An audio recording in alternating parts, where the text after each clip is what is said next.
Hi, everybody. Welcome to the Bible study. Today we are going to study about, we're in Joshua 10,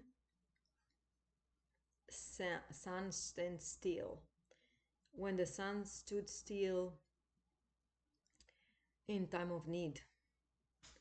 So we learned that the creation that God created listens to our voice and obey. Let's dive in. We're in Joshua 10. We're going to go chapter 10, verses 5 to 15. Then the five kings of Amorites, the kings of Jerusalem, Hebron, Jarmuth, Lachish, and Eglon, joined forces. They moved up with all their troops and took up positions against Gibeon and attacked it. Then the Gibeonites then sent word to Joshua in the camp at Gilgal and said, "Do not abandon your servants. Come up to us quickly and save us. Help us, because all the Amorites kings from the hill country have joined forces against us." So, what just happened? All these kings, five kings, which they have five kingdoms and five, I would say, army. They have their own army. And it could be thousands and thousands of forces. We are looking maybe if they come with just 5,000 each, but they usually probably have more than that. 5,000 army would be five of those 25,000 soldiers, for example, estimated come against Gibeonites. And so Gibeonites didn't know what to do. And they asked Joshua, who was leading in that time people of Israel. He took over Moses and he became a leader, guided people of Israel in the Holy Land. And everybody knew that they fought the giants in the land, and even that the wall of Jericho fell down without even touching them, just because God gave them to them, and all those walls crumbled down. And they were well known that God Almighty is with Joshua and people of Israel, Jewish people. So he sends help to help them.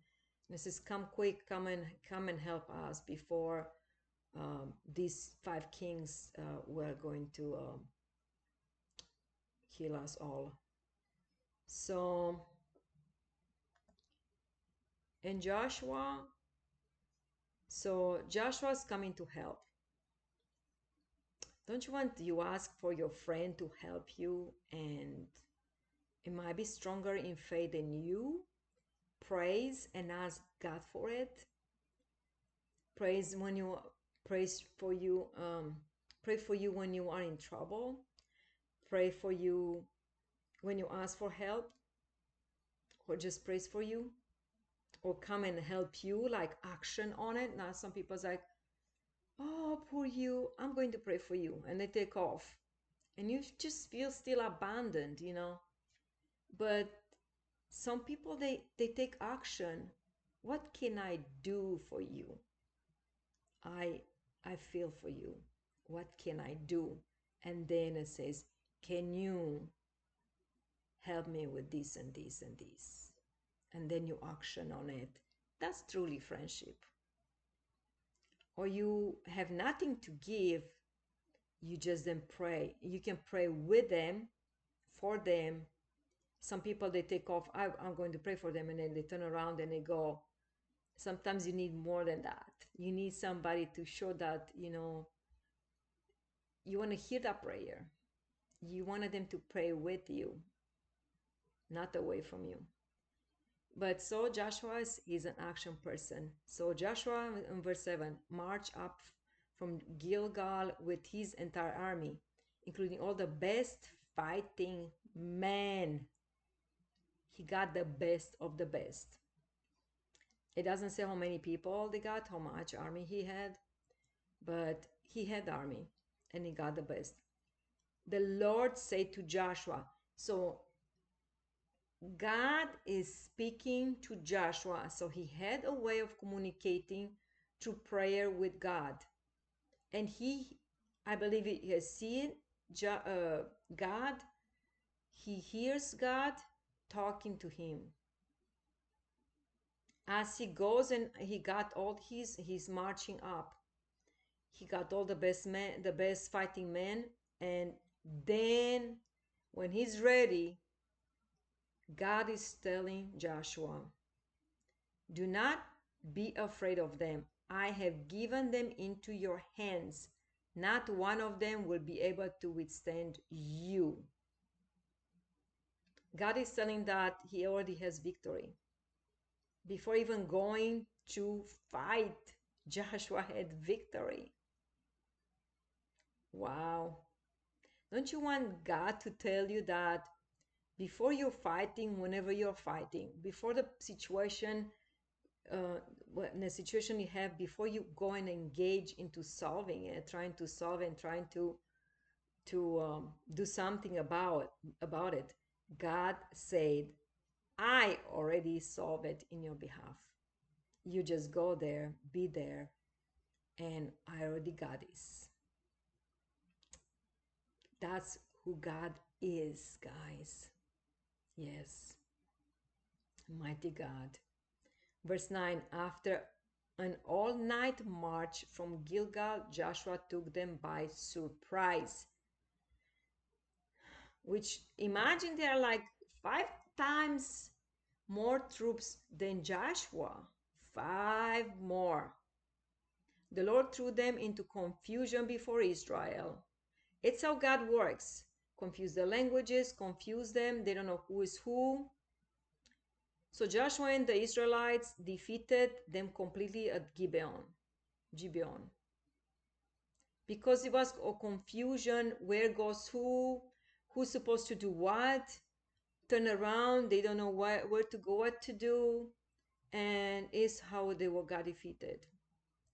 Israel pursued them along the road going up to Beth Horon and cut them down all the way to Azekah and Makkedah as they fled before Israel. So whenever they were left, they tried to run away.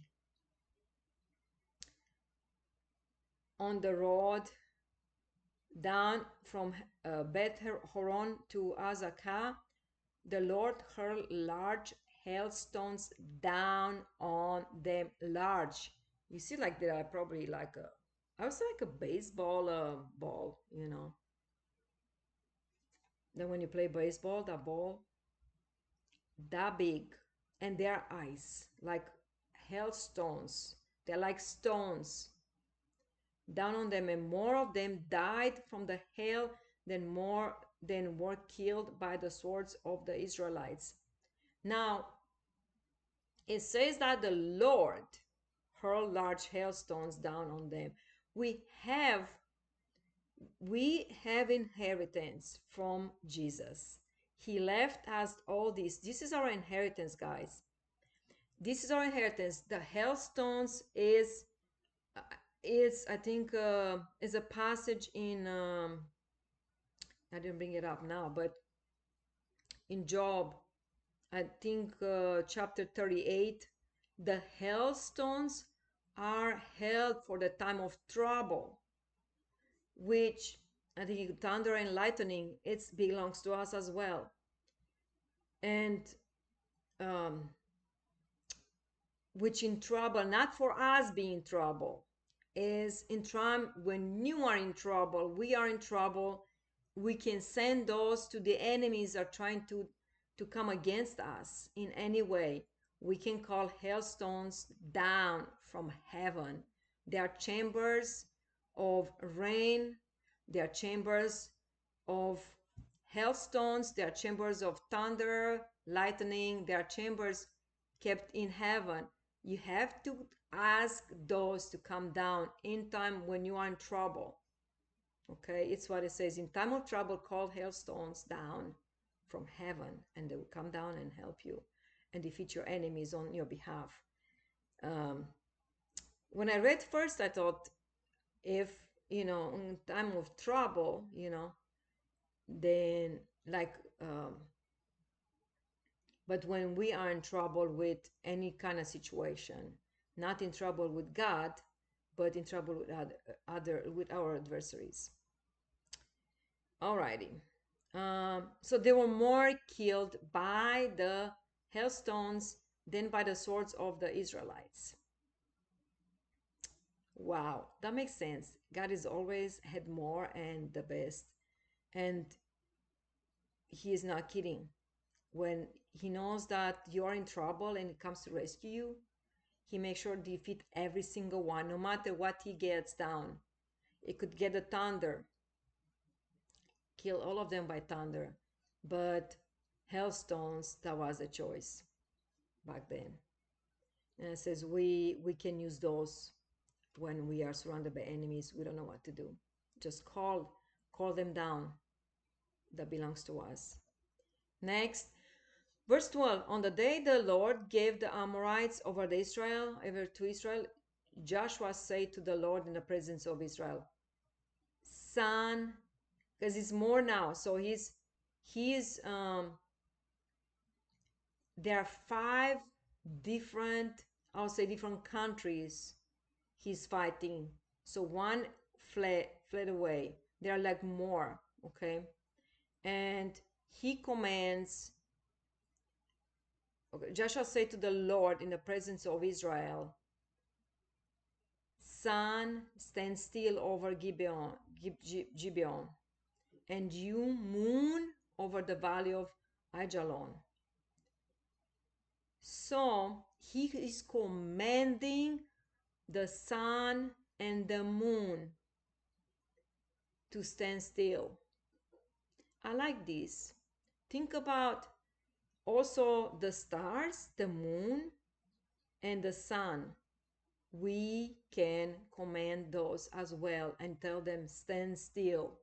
Do not move an inch. Do not move. Stand still. The inheritance we have, what God created, we have as inheritance: animals, everything that crawls and fly on the earth and under the sea. We have the star, moons, and the sun. Also, we have the hailstones, as I say, the previous, the thunder and the lightning. We have the rain, it's on our behalf. The winds, we have them as an inheritance. Wow. And look at that. So, verse 13. So the sun stood still. You have to speak with authority. You have to have authority. And Joshua, at that time, he had authority. Whenever he said, things happened just like that. And the moon stopped. So the sun stood still and the moon stopped. We are in verse 13. Till the nation avenged itself on its enemies. As is written in the book of Joshua. I have that book. It's so detailed. Everything is more details than when you read the Bible. It's Old Testament, but it's more detailed. If you want to know more detail, get the book of Joshua.